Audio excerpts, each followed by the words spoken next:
Hey guys, what is up. तो last time मुझे एक कमेंट आया था कि प्लीज़ टाइप्स ऑफ वैलिडिटी भी समझा दें। तो वैलिडिटी क्या है ये हमने पुरानी वीडियो में किया है, मैं वो डिस्क्रिप्शन में अपलोड कर दूँगी। ठीक है, तो आप देख लीजिएगा कि वैलिडिटी क्या है। बट ये बात याद रखिएगा कि वैलिडिटी किसी भी टेस्ट की क्वालिटी चेक करने के लिए सबसे इम्पॉर्टेंट चीज़ है। ठीक है, मेरा गला थोड़ा ख़राब है बट आई होप कि आप लोगों को समझ आ रहा होगा एंड आई एम सॉरी। ठीक है, और इसके अलावा मैं एक और चीज़ कहना चाहती हूँ कि मुझे बहुत सारे कमेंट्स आते हैं, प्लीज़ नोट्स दे दें। तो अब नोट्स शेयर करने का मसला नहीं है, बट द थिंग इज़ कि मैं खुद नोट्स नहीं बनाती हूँ। हो सकता है इन फ्यूचर अगर मुझे टाइम मिला तो मैं बनाना शुरू कर दूँ, पर तब तक आई विल ट्राई कि अगर कोई भी डॉक्यूमेंट, कोई भी नोट्स मुझे इंटरनेट से मिलते हैं जो अच्छे हों, टॉपिक से रिलेटेड हों, तो वो मैं अपलोड कर दिया करूँगी डिस्क्रिप्शन बॉक्स में। तो डिस्क्रिप्शन बॉक्स ज़रूर चेक कर लिया करें। और ये मैं आज से कह रही हूँ, पहले मैं ये नहीं करती थी। होपफुली इस पर मुझे कोई ना कोई डॉक्यूमेंट मिलेगा तो मैं उसका लिंक डाल दूँगी। ठीक है, तो अब types of validity basically 4 types हैं। सबसे पहली है कंटेंट वैलिडिटी। अब ये सबसे पहली और सबसे ज़्यादा इम्पॉर्टेंट है किसी भी टेस्ट के लिए। और हाँ, याद रखिएगा ये जो हम टाइप्स ऑफ वैलिडिटी कर रहे हैं ये टेस्ट से रिलेटेड है। ठीक है, एक होती है रिसर्च से रिलेटेड भी, और बहुत सारे डिफरेंट टाइप्स हैं और डिफरेंट चीज़ों से वो लिंक किए जाते हैं। बट यहाँ पे हम टेस्ट की बात करेंगे। ये HRM का जो मैंने वैलिडिटी समझाया था उसी से लिंक्ड है, क्योंकि उसी पे कमेंट आया था प्लीज़ आप टाइप्स ऑफ वैलिडिटी भी समझा दें। ठीक है, तो अब कंटेंट वैलिडिटी जो है ना वो एक लॉजिकल वैलिडिटी होती है। इसमें कोई टेस्ट, कोई एक्सपेरिमेंट नहीं हो रहा, मगर आपको ये याद रखना होता है कि जो आप टेस्ट दे रहे हो ना, that measure represents what it's suppose to represent. यानी अगर कोई टेस्ट में पास हो रहा है तो वो जिस जॉब का टेस्ट है वो उसी को रिप्रेजेंट कर रहा हो, जो क्वेश्चंस हैं वो उसी से रिलेटेड हो, आपकी जॉब टास्क से, आपकी इन चीज़ों से। एग्जाम्पल ले लें, अगर आप एक कंटेंट राइटर को सिर्फ जनरल नॉलेज, मैथ और ग्रामर के एक टेस्ट दे के उसी की बेसिस पे हायर करते हैं, तो हो सकता है कि वो अच्छा लिख ना सकता हो, लेकिन आपके टेस्ट ने वो चीज़ तो कभी उससे पूछी ही नहीं, तो कुछ लिखवाना भी पड़ता है। और मैथ्स का तो उसमें कोई यूज़ ही नहीं है। हो सकता है कोई बहुत अच्छा राइटर था मगर उसको मैथ्स एज सच नहीं आती थी और वो चला गया आपकी कंपनी से, क्योंकि आपके टेस्ट में मैथ्स के बहुत सारे क्वेश्चन थे जो कि कंटेंट राइटिंग से रिलेटेड ही नहीं है। तो इस जगह पे ये बहुत ही ज़्यादा गलत बात है, और ये वैलिडिटी आपको चेक करनी पड़ेगी कि आप जो टेस्ट दे रहे हो जिस जॉब के लिए, वो उसके लिए सही है कि नहीं। ठीक है, तो नेक्स्ट आपकी आती है कॉन्करेंट वैलिडिटी। ये स्टैटिस्टिकल है। अब स्टैटिस्टिकल का मतलब ये नहीं है कि आप SPSS निकाल के चेक करते हो कि मेरे क्वेश्चंस ठीक हैं कि नहीं एक्सेट्रा। इसका मतलब है कि ये चीज़ें आप एक्सपेरिमेंट करते हो, चाहे वो छोटा सा एक्सपेरिमेंट ही क्यों ना हो। ठीक है, अब आपने एक नया टेस्ट बनाया, हो सकता है आपकी कंपनी में पुराने टेस्ट भी हों, तो आप उन दोनों को कंपेयर करें कि आपकी जो नया टेस्ट है वो सही सही उन चीज़ों को डिफाइन कर रहा है कि नहीं कर रहा, तो आप उसको छोड़ दें।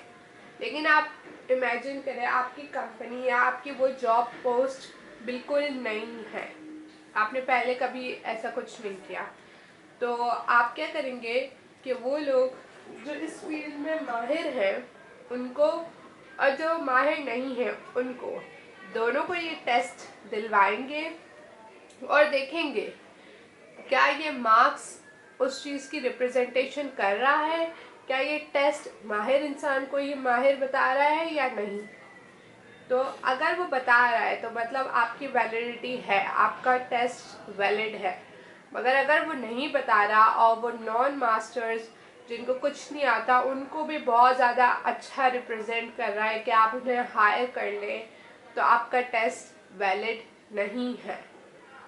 तो इसमें यही चीज़ होती है कि आप कंपेयरिंग करते हो, कंपेयर करके इसकी वैलिडिटी निकालते हो कि आपका टेस्ट अच्छा है कि नहीं, पुराने टेस्ट की तरह है, क्या ये इसमें था कि वो सही मेजरमेंट कर रहा है, वही चीज़ मेजर कर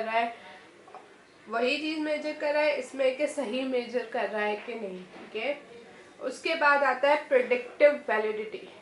अब आपका टेस्ट जो होता है ना, जॉब टेस्ट, वो सिर्फ ये डिफाइन नहीं करता कि आप अभी कैसे हो, उसको ये चीज़ भी देखनी होती है कि वो बताए कि आपकी फ्यूचर परफॉर्मेंस कैसी होगी।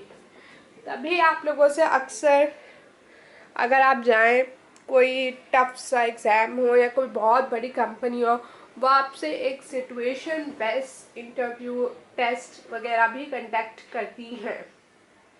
अब ऐसा नहीं होता आप कंपनी में गए और आपके पास ऐसी सिचुएशंस आ गई, वो आपकी फ्यूचर प्रिडिक्टिव वैलिडिटी होती है कि अगर ऐसा हुआ, हमारी कंपनी में ऐसा बहुत होता है, कभी कभी ऐसी चीज़ आ जाती है, अगर ऐसा हुआ तो ये बंदा हमारी कंपनी में काम कर पाएगा या नहीं। तो यही चीज़ होती है, ये भी स्टैटिस्टिक होती है। अब आप अगर आपकी नई कंपनी है कुछ, तो आप क्या करेंगे, उस टेस्ट को, स्कोर्स को आप उस बंदे की फ्यूचर परफॉर्मेंस से देखेंगे। आपने एक बंदे को हायर किया, आपने उसको टेस्ट ले लिया, वो टेस्ट यहाँ पे तो दोनों पे सही था, आपने 2-3 महीने बाद उसकी परफॉर्मेंस चेक की और उसके टेस्ट स्कोर चेक किए। अगर टेस्ट स्कोर बहुत हाई थे लेकिन उसकी परफॉर्मेंस अच्छी नहीं थी, तो आपको पता है कि आपकी प्रेडिक्टिव वैलिडिटी इस टेस्ट की नहीं है। तो आपको इस चीज़ पे ध्यान रखना पड़ेगा, आपको इस चीज़ को दोबारा उसके लिए काम करना पड़ेगा, अपने टेस्ट में चेंजेस लानी पड़ेंगी एक्सेट्रा। ठीक है, अब लास्ट वैलिडिटी की टाइप जो मैं समझाने वाली हूँ वो है फेस वैलिडिटी। अब ये जो है ना, ये टेस्ट जो ले रहे हैं आप लोगों से, उनसे नहीं की जाती, ये उनसे की जाती है जो दे रहे हैं।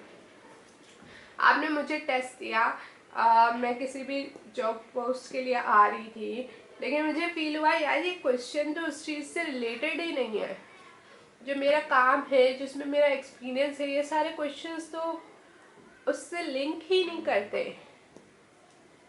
तो जब एक नया टेस्ट बनाया जाता है, वो टेकर से भी पूछते हैं आपको प्रॉब्लम हुई कि आपको क्या लगा, कुछ इशू था। तो फेस वैलिडिटी भी बहुत इम्पॉर्टेंट है एक टेस्ट के लिए। लेकिन जैसे कि मैंने कहा, सबसे ज़्यादा इम्पॉर्टेंट चीज़ है कंटेंट वैलिडिटी।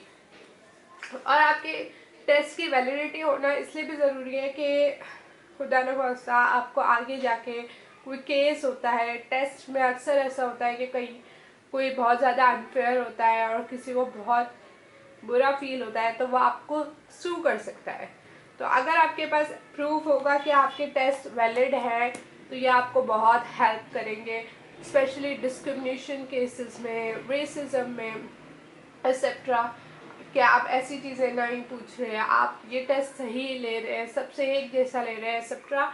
तो वैलिड होना आपके टेस्ट के लिए इसलिए भी इम्पॉर्टेंट है और आपकी ऑर्गेनाइजेशन के लिए भी इम्पॉर्टेंट है। अगर आपका टेस्ट वैलिड ही नहीं है, उनसे वो चीज़ मेजर ही नहीं कर रहा, तो इट्स मोर लाइकली कि आपके एम्प्लॉय जो है ना, वो अच्छे नहीं होंगे। आप जो एम्प्लॉय रख रहे हैं वो काम कर ही नहीं पा रहे जिसके लिए आपने उन्हें रखा है।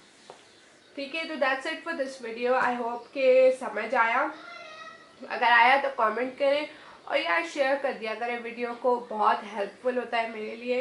एंड दैट्स इट, सब्सक्राइब कर लो, कुछ नहीं जाएगा, फ्री है, और लाइक भी कर लो। And sure comment whatever you want me to do next, and I will see you guys in my next video. Bye guys.